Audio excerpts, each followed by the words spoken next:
You made it to your destination, but now what? From handling jet lag to exploring stress-free. In this video, I'm going to share 25 must-know tips to help you enjoy your vacation with a baby. You will learn how to settle into the hotel A&B smoothly, baby-proofing and setting up a sleep-friendly space for your child or children, and finding baby-friendly transport and attractions, and also how to manage naps, meals, outings while traveling.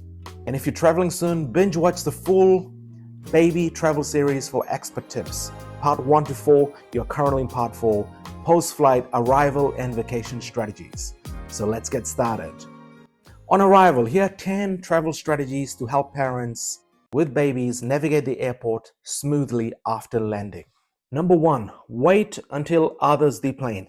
I know, it's really annoying once the plane lands, everyone gets up and the door's not even open. Worst case scenario, when people start getting up and the plane hasn't even stopped moving. That is not cool. And to avoid all this drama and stress of people trying to jump out of the plane as fast as possible, I recommend not rushing with a baby and bags, as this can be very stressful. Unless you need to make a connection, wait until the crowd thins out to deplane comfortably. Change your baby before leaving the airport. Use the airport restrooms, changing station before heading to baggage claim or ground transportation.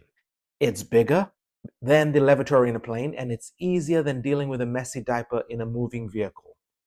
Number 3, prepare for immigration and customs, and this is for international travel. Have your passport, visas, and baby's documents ready. Some countries have family-friendly immigration lines, so look for those. And like I discovered recently in Marrakesh, if the family-friendly line is not listed, ask the local staff and they will create one for you. Yes, that is a small travel hack I wanted to share with you. Ask and you shall receive. Amen. All right, let's go. Number 4, reassemble your stroller and gear quickly. If you gate checked a stroller or car seat, set it up right away to keep your baby secure while handling luggage. Alternatively, you can have a baby carrier for hands-free movement. If your stroller isn't available immediately, a baby carrier makes it easier to move through the airport and collect your bags. So like I mentioned earlier in this video series, always travel with the stroller and the baby carrier when possible, just in case.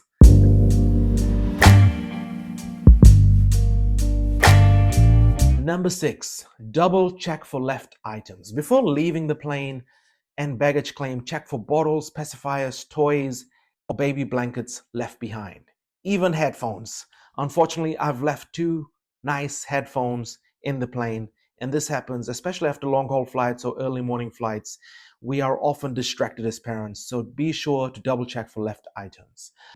Hydrate and feed the baby before leaving the airport. The airplane air is very dry and flights can dehydrate babies. Offer them a bottle, breastfeed, or give them a snack before heading to the next destination. Because you never know the traffic on the way to your hotel or accommodation, and that's going to cause you some more challenges. So be sure to feed them, hydrate them before you get going. Number 8, plan your ride in advance. If you're taking a taxi or rideshare, check if they provide car seats or have yours ready to install. If you're renting a car, confirm they have your reserved baby gear ready. Often when you book online at this rental car companies, you might tick it off, but it is not in sync with the actual car collection point and the accessories and availability of resources. So make the call and everything will go a lot smoother. Number 9, prepare for a potential time zone shift, especially for long flights. If you've changed time zones, try to adjust your baby's schedule gradually using light exposure, which is natural sunlight, which I have a lot of, as you can see over here, and take naps to help with the transition. Number 10, don't overschedule your first day. I know you are on a holiday and you want to do everything, but travel is exhausting for babies. So keep your plans light after arrival. Allow time for naps, feeding, and adjusting before heading into full vacation mode. Remember, you are the head butler, the chauffeur, the financer of the vacation, but you are not the boss. That is your baby. Just a gentle reminder.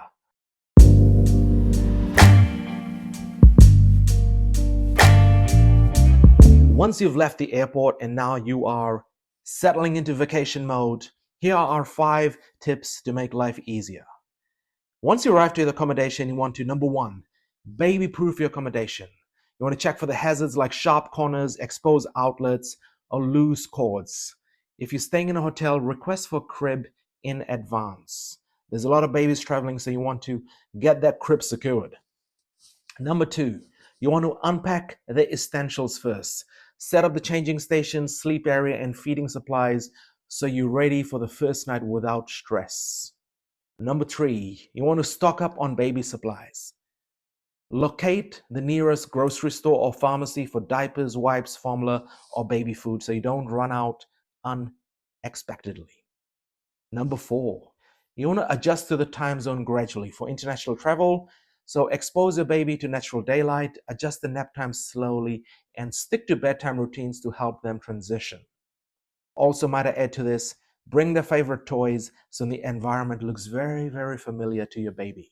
Number 5, know your local emergency numbers and hospitals. Research the nearest medical clinic, hospital, and pharmacy just in case you need medical help.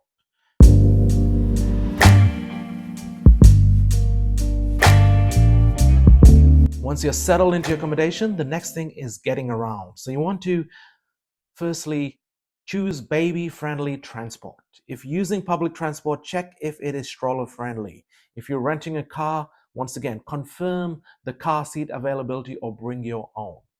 Number 7, use a lightweight stroller or carrier. For crowded streets or rough terrain, a baby carrier is more convenient. A compact stroller works better for smooth sidewalks and malls.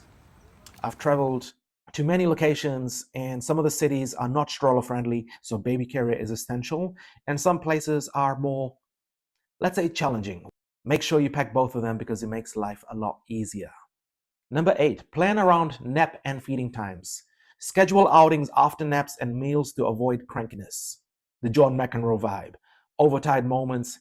Also find shaded, quiet spots for rest breaks. Some of the summer vacations can get quite hot, so you want to bring a portable fan as well for your child so they can relax. Number 9, find parent-friendly spots.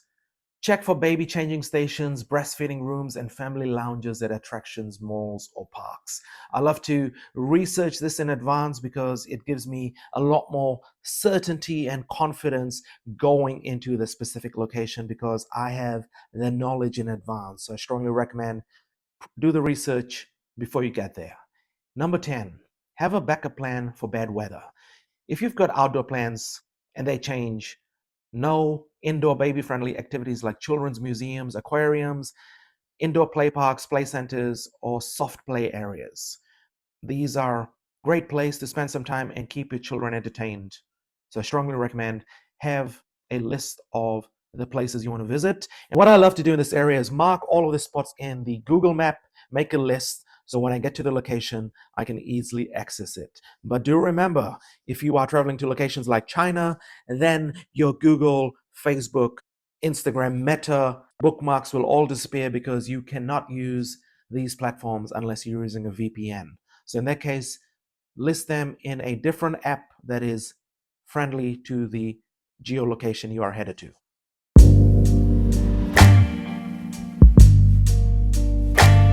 Enjoying the vacation. Number 11, go at a slower pace.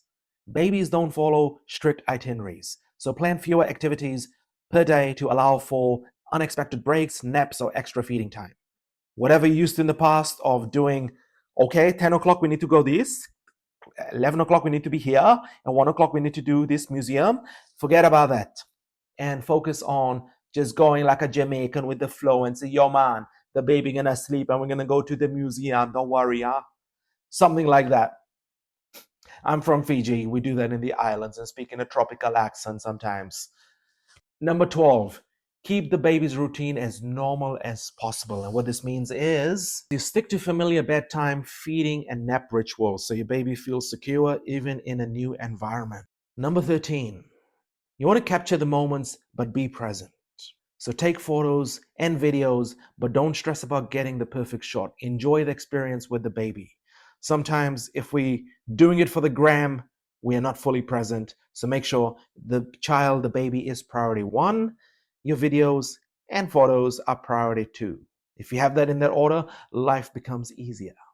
Number 14, be flexible and embrace being spontaneous. Plans will change. Maybe a nap takes longer, or your baby loves the beach more than planned. I have built too many sandcastles. So go with the flow and enjoy the little moments.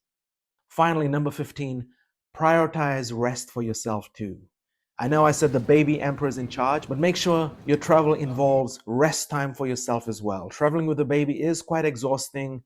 So take turns with your partner or family so you get some downtime to recharge, sleep, spa, gym, or just go for a walkabout like in Australia. Mate, going out there for a quick walkabout, be back in 3 hours. Say that to your partner, and hopefully the baby's sleeping, so everything's going to be cool. But yeah, do prioritize me time, and also look for babysitter facilities or nannies in-house, because that's going to give you a little bit more couple time when you are on holiday.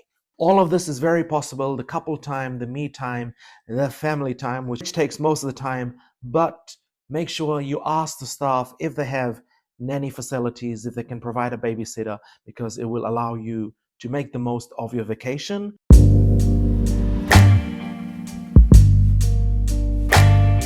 Thank you for watching, and as a reminder, this is a 4-part video series, so if you haven't watched part 1 to 3, get back in it and watch the whole series. And also remember that there's an ebook with all of this information and much more that I couldn't fit in this videos available to you for free, and that link is down in the comments. And don't forget to like and subscribe and turn on the notifications for future videos where I reveal more tips, strategies, and hacks to make your family travel a lot easier.